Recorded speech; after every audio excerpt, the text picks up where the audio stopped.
ተመልካቾች ወደ ሌላኛው በዝርዝር ወደምንመለከተው የዛሬ ኢትዮ ቢዝነስ ፕሮግራማችን እናመራለን። እንደሚታወቀው በሀገራችን እንግዲህ የአበባ የአትክልትና ፍራፍሬ ምርቶች ባለፉት 2 አስርት ዓመታት ከፍተኛ የውጭ ምንዛሬ የሚገኝበትና እድገት የነበረው ዘርፍ እንደሆነ ይታወቃል። አዎ ለኢትዮጵያ የውጭ ምንዛሬ ፍላጎትም የራሱን አስተዋጽኦ በማበርከት ላይ ይገኛል። ባልደረባችን አጥናፉ አበራ ከዘርፉ ተዋንያን ጋር ቆይታ አድርጓል። ተመልካቾቻችን እሱን ተመልክተን እንምጣ።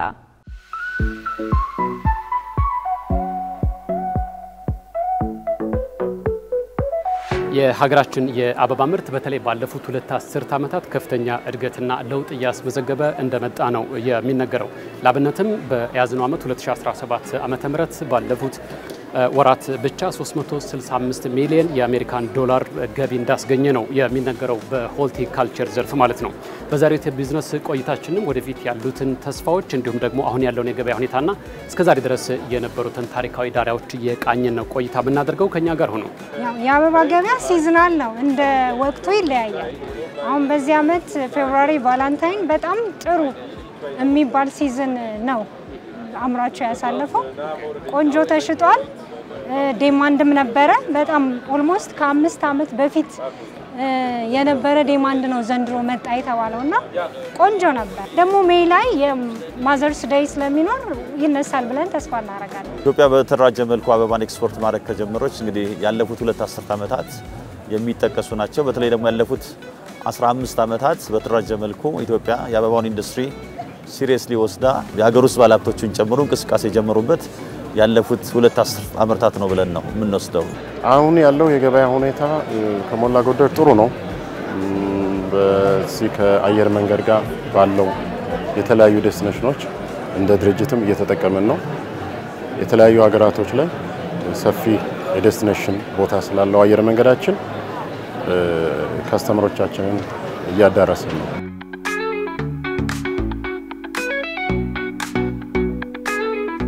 ትልቁን ሼር የሚይዘው ኔዘርላንድስ ነው፣ ሆላንዶች ናቸው።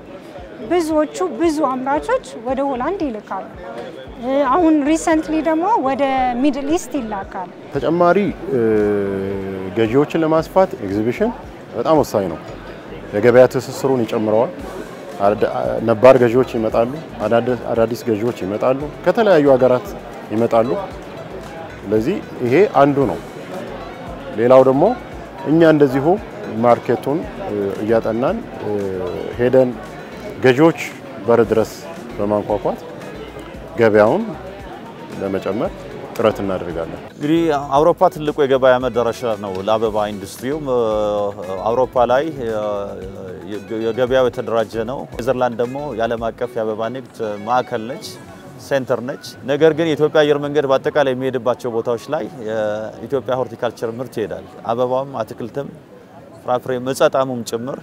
በቅርቡ ደግሞ የሃይብሪድ ዘር ወይም የአትክልት ዘር ምርት ተጀምሯል። ይሄም በኢትዮጵያ ግሎባሊ ካሉ በጣም ጥቂት ሀገሮች የአትክልት ዘር ለማምራት በጣም ምቹ የሚባል ነው። አንዳንድ ዘሮችን ካየን የ1 ኪሎ ግራም የዘር ዋጋ ከ1 ኪሎ ግራም የወርቅ ዋጋ የሚያልፍበት ሁኔታ አለ። ትልቅ ሚና አለን ብዬ አምናለሁ። እንደ ብሪደርስ ምንድነው የኛ ትልቁ ሚና ለአምራቹ በጣም ምርታማ የሆነ ዲዚዝ ቶለራንት የሆነ በሽታ የሚቋቋም እና ማርኬተብል የሆነ ጥሩ ፕራይስ ያለው ቆንጆ ቫራይቲ በማቅረብ ረገድ የኛ አስተዋጽኦ ትልቅ ነው። ረጅም ጊዜ ይወስዳል። አንድ ፖቴንሻል የሆነ ጥሩ ቫራይቲ ለማቅረብ ከ5 እስከ 7 ዓመት ይፈጃል። ኢትዮጵያ በጣም ክሊን የሚባል ኤነርጂ ያለባት ሀገር ነች። ሃይድሮ ፓወር የምትጠቀም የኤሌክትሪክ ኃይል በሰፊው የምትጠቀም ሀገር ነች። ዋጋውን በጣም አፎርደብል ሊባል የሚችል ነው ከሌሎች ተነጻጻሪ ሀገሮች ጋር ስናየው ማለት ነው። ለገበያ መዳረሻ በጣም ቅርብ የምንባል ሀገር ነን። በተለይ ለመካከለኛው ምስራቅና ለአውሮፓ ገበያ ለአበባ ኢንዱስትሪ ዋና ገበያ መዳረሻ ሁለቱ ቦታዎች ናቸው። ከሌሎች ሀገሮች ጋር ሲነጻጸር የተሻለ የገበያ ቅርበት ያለንን በመንግስት በኩል የተሰጡት የፖሊሲ ማበረታቻ ስርዓቶች በጣም ጥሩ የሚባሉ ናቸው። በማንኛውም ዘርፍ እንግዲህ የተለያዩ ተግዳሮቶችና የተለያዩ እንደ ፈተና ሊቆጠሩ የሚችሉ ጉዳዮች ይኖራሉ። በዚህ በሆርቲካልቸር ዘርፍ በተለይም ደግሞ በአበባ ማምረትና መላክ ተግባር የተሰማሩ ተቋማትም እንደዚህ አይነት ችግሮች ሊገጥሟቸው እንደሚችሉ ይገመታል። ለመሆኑ በዚህ ዘርፍ ውስጥ የሚከሰቱ ችግሮች ወይም ደግሞ ተግዳሮቶች ምንድናቸው? እነዚህ ተግዳሮቶችስ በምን መንገድ እየተፈቱ ይገኛሉ የሚሉትን ጥያቄዎችም ጠይቀናል። ለምሳሌ አሁን ከዚህ ከፓወር ጋር በተያያዘ ሌሎች በራሳችን ወደ ሀገር ውስጥ አስገብተን ብንጠቀም የተሻለ ማምረት እንችላለን። አላስፈላጊ ወጪዎችን እንቀንሳለን፣ ኮስት እንቀንሳለን እያስባለሁ። ያው ፕሮዳክቱ ፔሪሸብል ከመሆኑ አንፃር ብዙ የሚፈልጉት ነገር አለው። የመጀመሪያው ምንድነው ኢንፑቶች አሉ ከውጭ ሀገር የሚመጡ ላይክ እንደ ኬሚካል፣ ፈርቲላይዘር፣ ፕላስቲክ፣ የግሪን ሃውስ እቃዎች ከውጭ ነው ኢምፖርት የሚደረገው እና አምራቹ አጠር ባለ ጊዜ ከተለያየ ቦታ ኢምፖርት አድርጎ ቶሎ ለምርት የሚያስፈልጉ ነገሮችን ወደ ማሳ ላይ ማምጣት ቢችል ይሄ ትልቅ ነገር ነው። ከኛ ጋር አብረው የሚሰሩ የመንግስት ተቋማቶች አሉ ለኛ ድጋፍ የሚሰጡ እነሱ ሴክተሩን በደንብ ተረድተው ድጋፍ ቢያደርጉ የበለጠ ከዚህ ሴክተር ሀገሪቷ የምትፈልገውን የውጭ ምንዛሪ ማግኘት ይቻላል። ብዙ ቻሌንጆች እየተፈቱ መጥተዋል። አሁንም የሚቀሩ ተግዳሮቶች አሉ። የመጀመሪያው ተግዳሮት በኢትዮጵያ ላይ ኢንቨስት ያደረጉ ኩባንያዎች የማስፋፋት ፍላጎት አላቸው።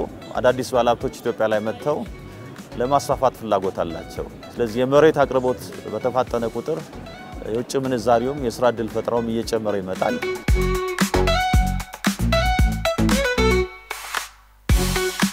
ሀገራችን እንግዲህ የከፍተኛ የሆነ የውጭ ምንዛሪ ያስፈልጋታልና የተለያዩ ምርቶችን ወደ ውጭ እየላከች ይህንን የውጭ ምንዛሪ እየሰበሰበች ትገኛለች። የሆርቲካልቸር ዘርፍ ወይም ደግሞ የአበባ ምርትም ራሱን የቻለ የውጭ ምንዛሪ የማግኛ መንገድ መሆኑ ነው የሚጠቀሰው። እንዳልከው ሌላም ደግሞ ምንድነው ፎሪን ከረንሲ ኢኮኖሚውንም ዶላሩንም ወደ ሀገር በማምጣት ትልቅ አስተዋጽኦ አለው ብዬ አስባለሁ። እንግዲህ ለንጽጽር እንዲሆን እንደ አውሮፓውያን አቆጣጠር በ2004 ኢትዮጵያ ከአበባ ከአትክልትና ከፍራፍሬ ኤክስፖርት 24 ሚሊዮን ነበር ገቢ ማምጣት የቻለችው። እንግዲህ እስካሁን ባለው የበጀት ዓመት ከ365 ሚሊዮን ዶላር በላይ የውጭ ምንዛሪ አግኝታለች። እንግዲህ በጀት ዓመቱ ሲጠናቀቅ ከ500 ሚሊዮን ዶላር በላይ ገቢ ይኖራል ከኢንዱስትሪው ማለት ነው። እንግዲህ ማህበሩ በዋነኝነት የሚሰራው ስራ አንደኛው ለአባላቶቹ ወይም ለሆርቲካልቸር ኢንዱስትሪ ምቹ የቢዝነስ ክላይሜት እንዲኖር የተሻሻሉ ፖሊሲዎች፣ ምቹ ፖሊሲዎች፣ የአሰራር ስርዓቶች እንዲኖሩ ነው የሚሰራው። በዚህ ረገድ ከመንግስት ጋር ክሎዝሊ እንሰራለን። በሁለተኛ ደረጃ ማህበሩ የሚሰራው የአቅም ግንባታ ስራዎች ነው።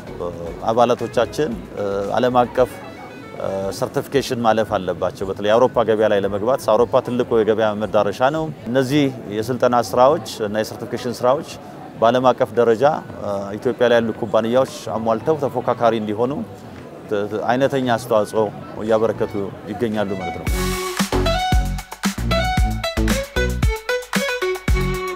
ከአመርትን ጀምሮ ከሃርቨስቲንግ ጀምሮ የዚህ የኮል ቼን ሲስተሙን ጠብቆ ነው የሚቆየው። ኮልድ ሩም ውስጥ አቆይተን ፓክ አድርገን ወደ ኤርፖርት መዳረሻ እስከሚመጣ ድረስ የኮልድ ትራክ እንጠቀማለን። ቼኑን ጠብቆ ነው የሚመጣው ኤርፖርት ድረስ። አየር መንገዱ ደግሞ የኮልድ ሩም አለው፣ እዛው ይቆያል። ስለዚህ ከስተመሩ ጋር እስኪደርስ ድረስ የኩሊንግ ቼኑን ጠብቆ ነው ከስተመር ላይ የሚደርሰው እና በዚህ ምንም አይነት ችግር ከከስተመር አይደርስም። ወደ ፋርም ስንሄድ የመጀመሪያው ቴክኖሎጂ ዩዥዋሊ በፊት ኬሚካል ይረጭ ነበር በደንብ። አሁን ወደ ምን መጥተዋል? ባዮ ኮንትሮልስ የሚባል አለ። ሌላው ሪፈር ኮንቴይነሮች አሉ፣ የኮልድ ስቶሮች ምናምን ድሮም ያለ ነው። ትራንስፖርት ሲደረግ ኩል ቼኑን እንደጠበቀ ዊልት ሳያረግ ሳይጠወልግ ሳይበላሽ ወደ ኤርፖርት ይደርሳል። ከኤርፖርትም ደግሞ ኩል ቼኑን እንደጠበቀ ያው ገበያው ጋር ይደርሳል።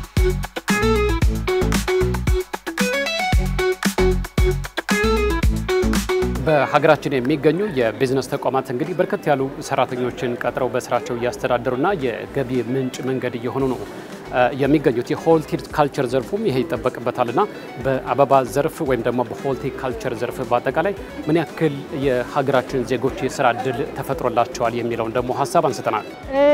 የሆርቲካልቸር ሴክተር እውነት ለመናገር በጣም ሌበር ኢንቴንሲቭ ነው። በጣም ብዙ የሰው ኃይል ይጠይቃልና አንድ ፋርም ብቻ 13000 ሰራተኛ ያለው አውቃለሁ። ባሉት ጥቂት ኩባንያዎችና በለማው ጥቂት መሬት ላይ ከ200,000 በላይ ወገኖቻችን ቀጥተኛ የስራ ዕድል ተጠቃሚ ናቸው። እንግዲህ በሆርቲካልቸር ስትራቴጂው ላይ የ10 ዓመት ፍኖተ ካርታ ተቀምጧል። ወዴት እንሄዳለን የሚለው በግልጽ ተቀምጧል። እንግዲህ የሆርቲካልቸር ኢንዱስትሪ በተለይ ኤክስፖርት ኢንዱስትሪው ዓለም አቀፍ ፉክክር የሚታይበት ነው። አምራቾች ብቻ አይደለም፣ ኢትዮጵያ ያሉ እርሻዎች ብቻ አይደለም የሚፎካከሩት ከሌሎች ሀገሮች መሰረተ ልማትና የአሰራር ስርዓት ጋር ነው ፉክክር የሚካሄደው። ስለዚህ የመጀመሪያው ችግር ይፈታል ብለን የምናስበው ቅንጅታዊ አሰራሩ አሁን ካለበት ወደ ተሻለ መልኩ ይመጣል ብለን እናስባለን። ያ ከሆነ ኢትዮጵያ በቢሊዮን የሚቆጠር የውጭ ምንዛሪ ማመንጨት ትችላለች። የስትራቴጂው ላይ የተንጸባረቀ ነው። ቻሌንጅ በሚያጋጥመን ጊዜ ሁል ጊዜ ከጎናችን የሆነው ማህበራችን የኢትዮጵያ ሆርቲካልቸር እና ኤክስፖርተርስ አሶሲዬሽን ከፍተኛ ድጋፍ ነው የሚያደርግልን ከተለያዩ የመንግስት ስቴክሆልደሮች ጋር ችግሮችን የዚህ ፓወር ችግር ሊሆን ይችላል የተለያዩ ችግሮችን በአሶሲዬሽናችን በኩል ነው። እውነት ለመናገር የኤችፒኤ የኢትዮጵያን ሆርቲካልቸር አሶሲዬሽን ትልቅ ስራ እየሰራ እንደሆነ አውቃለሁ። አምራቾቹን ወደ ያሉባቸውን ችግሮች ወደ መንግስት በማቅረብ ረገድ ትልቅ ስራ ኤቭሪዴይ እየሰሩ እንደሆነ አውቃለሁ። እዛ እነሱ በጣም ሊመሰገኑ ይገባል። እንግዲህ እኛ ዘርፉ ላይ እንዳለን አንቀሳቃሾች እና እንደ ማህበር መጪው ጊዜ ለኢትዮጵያ የሆርቲካልቸር ነው እንላለን። የሆርቲካልቸር ምርቶች ፍላጎት በዓለም አቀፍ ደረጃ በሰፊው እየጨመረ ነው የሚገኘው። በተደራጀና በተቀናጀ መልኩ መስራት ከቻልን የኢትዮጵያ ሆርቲካልቸር ኢንዱስትሪ በቢሊዮን የሚቆጠር የውጭ ምንዛሪ ያመጣል። በሚሊዮን የሚቆጠር የስራ ዕድል መፍጠር ይችላል። ክብራትና ክብራን ተመልካቾች እንግዲህ የአበባ ምርትን የተመለከተ ቆይታ አድርገን ነበረ። በዚህ ቆይታችን እንግዲህ እስከዛሬ ድረስ የመጣበትን መንገድ አሁን ያለውን የገበያ ሁኔታና ወደፊት ያሉትን ተስፋዎችና እድሎች ያነሳንበት ነበር። ወደ ስቱዲዮ እንመለስ። ተመልካቾቻችን በዛሬው የኢትዮ ቢዝነስ ቆይታችን ባጫጭርና በዝርዝር ያሰናዳናቸውን የተለያዩ መረጃዎቻችንን ወደ እናንተ ስናደርስ ቆየን። መረጃዎቹን ወደ እናንተ በማድረስም እኔ ጥላሁን አያሌውና ቃል ኪዳን ታደሰ አብረናችሁ ቆይ። በቀጣይ ሐሙስ እስከምንገናኝ ጤና ይስጥልን።